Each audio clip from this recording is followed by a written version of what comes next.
Let's see how the tables turn in this one. Be me, Dr. Nicole, 31, licensed therapist with a focus on deconstructing toxic masculinity. I've been practicing for 5 years now, and I'd like to think I'm pretty good at what I do. My office is in a nice building downtown, decorated with affirming quotes and cultural art. My credentials are on the wall, right next to my framed photo from the Women's March. It's a Wednesday afternoon when I get the referral email from an EAP coordinator.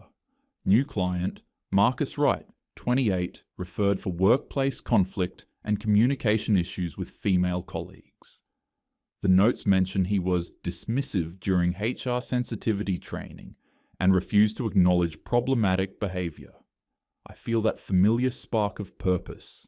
Another one who needs help seeing his blind spots. I review his intake form while waiting. Under reason for seeking therapy, his employer wrote it for him. Mandatory counseling following workplace incident. The incident? He'd called out a female co-worker's missed deadlines in a team meeting. HR flagged her as aggressive communication toward a woman. I'm already forming my approach when he walks in. Marcus is not what I expected. He's on time, well-dressed and business casual, polite. He shakes my hand, makes eye contact, sits down calmly. I'd expected someone more, obviously problematic. Defensive body language, maybe. Man-spreading. Something. Thanks for seeing me, Dr. Nicole, he says. Of course. So Marcus, why don't you tell me what brings you here? My employer thinks I have issues working with women. He says it matter-of-factly. No edge, no defensiveness. And what do you think? I think I have issues working with incompetent people, regardless of gender. There it is. I keep my expression neutral, but inside I'm cataloguing this classic deflection, refusal to see gender dynamics. Tell me about the incident at work, I say. He explains the situation clearly, chronologically. A co-worker named Jennifer missed 3 project deadlines. He documented each one, spoke to her privately first, then when it continued, brought it up in their team meeting, used the same direct tone his male manager uses with everyone. And how did Jennifer respond when you spoke to her privately? I ask. She said she was dealing with a lot. I said I understood, but we needed to find a solution because her delays were impacting my deliverables. Did you consider that maybe she was experiencing something you couldn't see? That perhaps your approach felt threatening to her?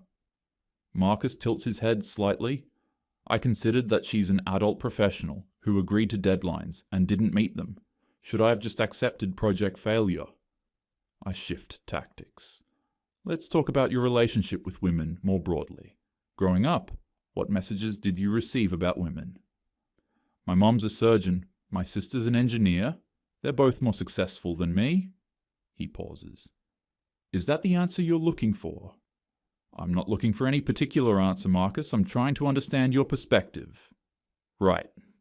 He nods slowly, and something in his expression makes me feel like I'm being studied. I walk him through my standard framework. We discuss patriarchy, systemic advantages, unconscious bias. I explain how his upbringing in a male-dominated society has shaped his perceptions, even with strong women in his family. How his defensiveness about the workplace incident might stem from discomfort with female authority. Marcus listens, takes notes even, asks clarifying questions. So when you say patriarchy, do you mean like specific laws and policies, or more like a cultural feeling? I explain enthusiastically about structural and interpersonal manifestations of patriarchal systems. He nods along. That makes sense, he says. So like, if someone benefits from a system, they should examine that, right? Exactly. Got it. He writes something down. For homework, I assign him journaling. I want you to write about specific times you've benefited from patriarchy, even small things. It'll help you recognize patterns you might not see. Sure thing, Dr. Nicole. I'll do my best.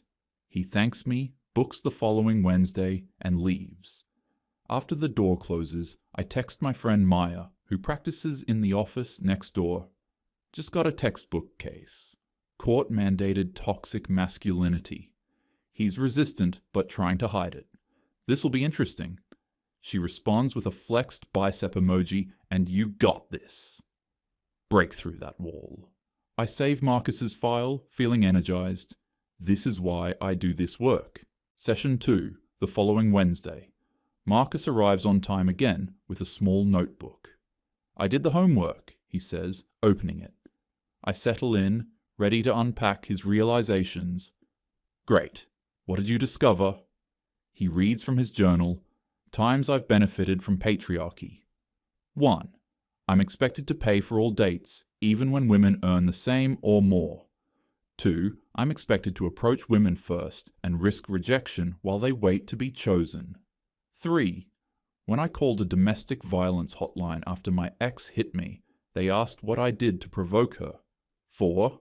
I'm twice as likely to die by suicide, but there's 1/10 the resources. 5. Wait, stop.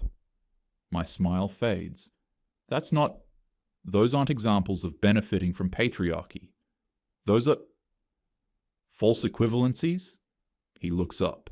That's what I thought you might say. Can you help me understand what you meant then?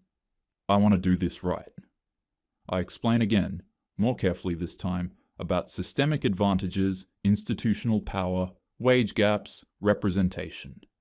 He nods, takes notes. Okay, I think I get it. So you want me to focus on advantages, not disadvantages?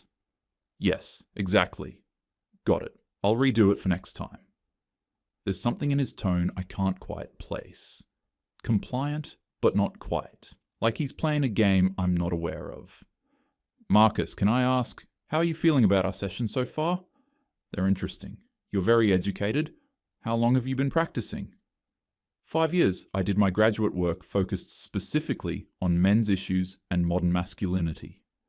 That's impressive. Do you have a partner? He asks it casually, looking at his notes. I'm just wondering if you've applied these frameworks in your own relationships successfully. The question catches me off guard. That's not really appropriate to discuss. Oh. He looks up, seemingly surprised. I'm sorry. I thought therapy was about modeling healthy patterns, like, if the frameworks work, they should work for everyone, right? Never mind. An awkward silence fills the room. I feel defensive, and I'm not sure why. Let's stay focused on you, I say, trying to regain control of the session. Of course, sorry about that. We spend the rest of the session on his workplace dynamics, but I'm rattled. After he leaves, I vent to Maya. He's trying to flip the script, I tell her, asking about my personal life, deflecting from his own issues. Typical male deflection, she says. Don't let him throw you off your game. Session 3, I come in more guarded. I'm ready to maintain boundaries, keep this professional and focused. Let's talk more about what happened with your co-worker, I start. You said Jennifer was incompetent? I said she missed deadlines. That's documented fact, not opinion. But the language you're using, calling someone incompetent, that's charged, especially when it's a woman. Did you consider how she might experience that? I considered that she's a professional who agreed to deadlines and didn't meet them. Should I have used different words because she's a woman? Isn't that sexist? It's about being aware of power dynamics. I have no power over her. We're the same level. I documented everything and spoke to her privately first, which is what our manager told me to do. I used the same tone he uses with me when I miss deadlines, but when I did it, HR called it aggressive. My phone buzzes on the desk between us. I glance down reflexively, Hinge notification lighting up the screen. You have a new match. I quickly flip it over, but not before Marcus's eyes flick to it. His expression shifts almost imperceptibly. He doesn't comment, but something has registered. Dating apps are rough, huh? He says, after a moment, tone casual. I'm sure it's easier for women, though. You probably get a lot of matches. Heat rises to my face. We're not talking about me, Marcus. Right, sorry, just making conversation. He pauses. But while we're here, can I ask something? These frameworks you're teaching me, Do they help people find better relationships? Like, measurably? That's not the primary goal of this therapeutic approach. But is it a goal at all?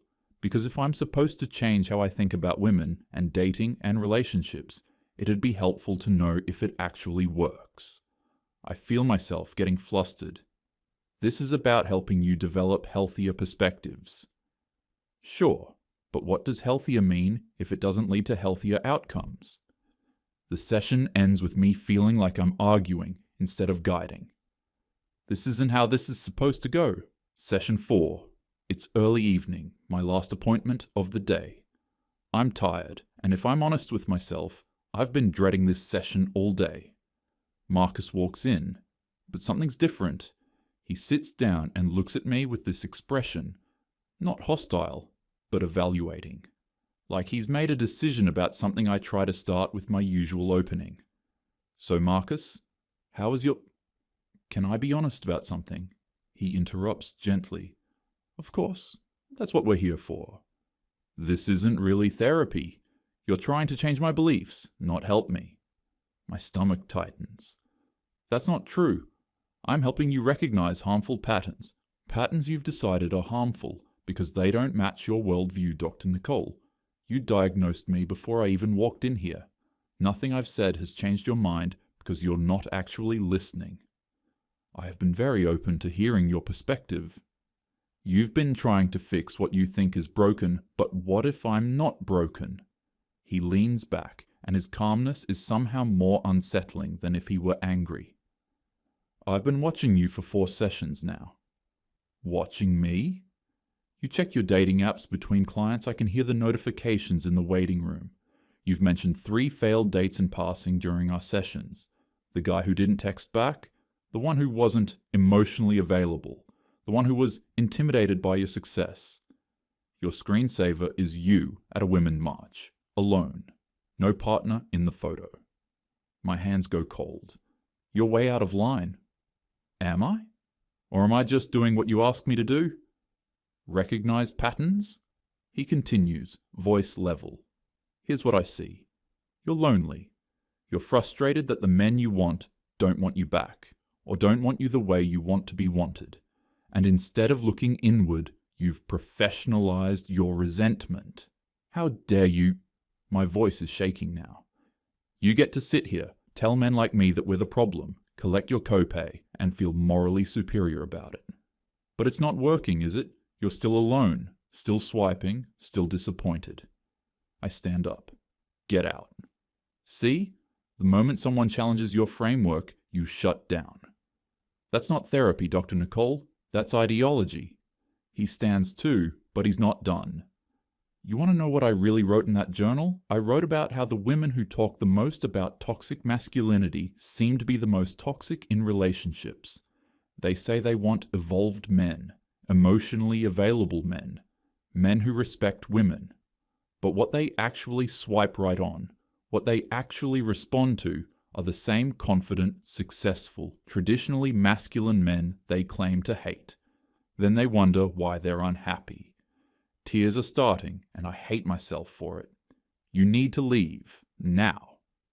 You asked me to examine my advantages. Did you ever examine yours? You can shame men publicly and call it feminism. You can fail at dating and blame patriarchy. You can be cruel and call it holding people accountable. When's the last time you considered that maybe the common denominator in all your failed relationships is you? I can't speak. My throat is closed.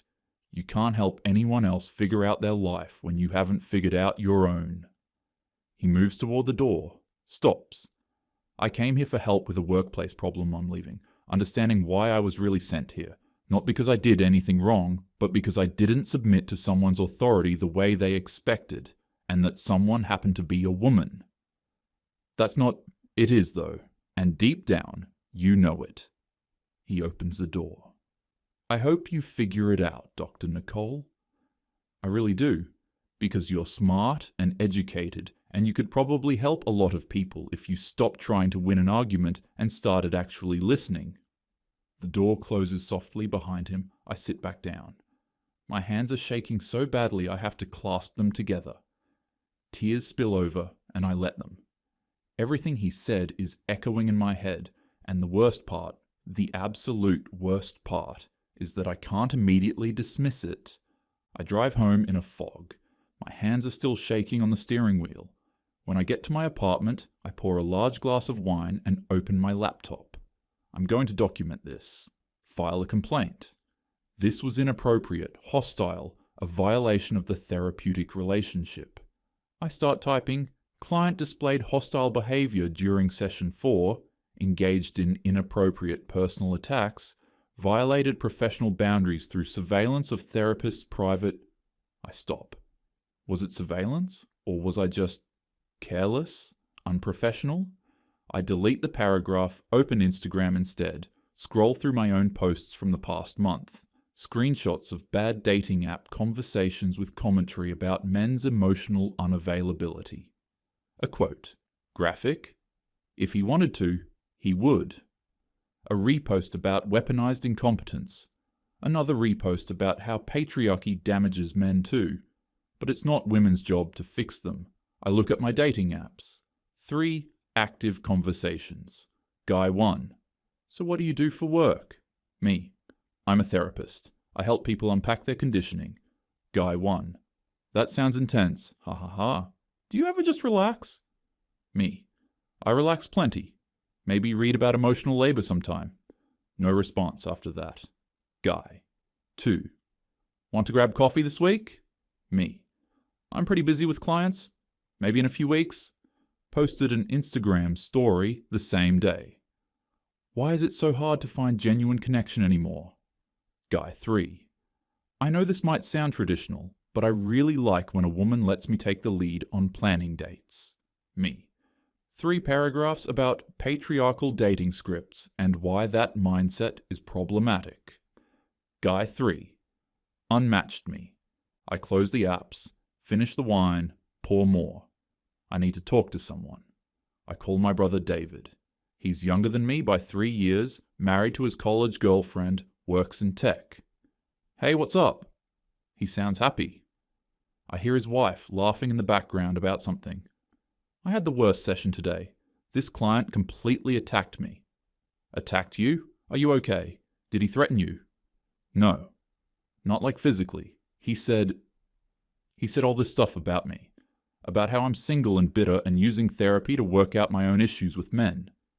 Silence on the other end. David? How does he know you're single? I don't know. He just noticed things. He said I checked dating apps and mentioned failed dates.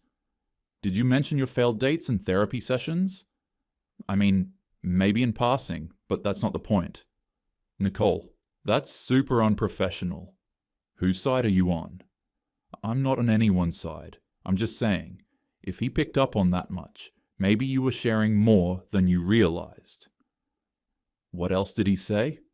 I recount the session, my voice getting higher and tighter. When I finish, David is quiet for a long moment. Nicole, is he wrong? What? About the dating stuff. You've been single for 2 years. Every time Amy and I try to set you up with someone, you find something wrong with them. Too traditional, too passive, too masculine, not masculine enough. Remember Jake? Good guy, good job, treated you really well. You dumped him because he didn't get intersectionality. He didn't understand basic feminist concepts. He was a high school science teacher who wanted to talk about his day and watch movies with you. You posted a whole Instagram story about how men need to do more emotional labor, but when Jake tried to talk about his feelings about his students, you said he was being too intense. That's not fair. I'm not trying to hurt you, but maybe this client hit a nerve because he's not entirely wrong? David's voice is gentle now. You're my sister, and I love you. But ever since grad school, you've been different. Everything's about systems and frameworks and problematic this and toxic that. You used to just date people and see what happened. Now you analyze everything to death. So you think I'm the problem. I think you've built a worldview that protects you from feeling rejected.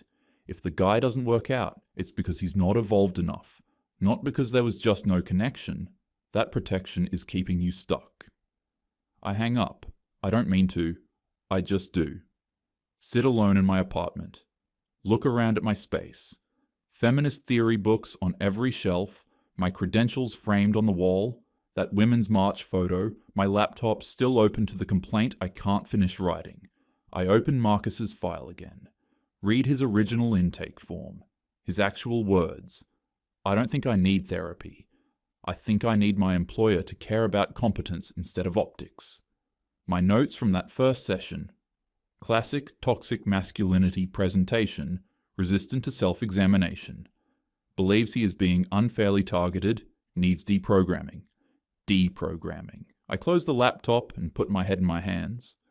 The next morning, I email the EAP coordinator. After careful consideration, I don't believe I'm the right therapeutic fit for this client, recommending transfer to a different provider. Marcus responds within an hour, CC'd on the thread. Understood. I'll save us both the trouble. I'm withdrawing from therapy. Thanks for your time, Dr. Nicole. That's it. Professional, clean. I should feel relieved. 2 weeks later, my assistant mentions there's a new review on health grades. My stomach drops before I even open it. Marcus W.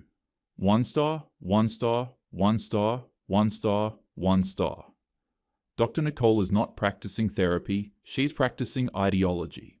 Rather than helping clients, she attempts to reshape their worldview to match her own. When challenged on her approach, she becomes defensive and terminates care. She projects her personal struggles onto clients instead of maintaining professional boundaries. I came for help with a workplace issue. I left understanding that some therapists are more interested in being right than being helpful. If you're looking for genuine therapeutic support, look elsewhere. If you want someone to validate predetermined conclusions about what's wrong with you, she's perfect.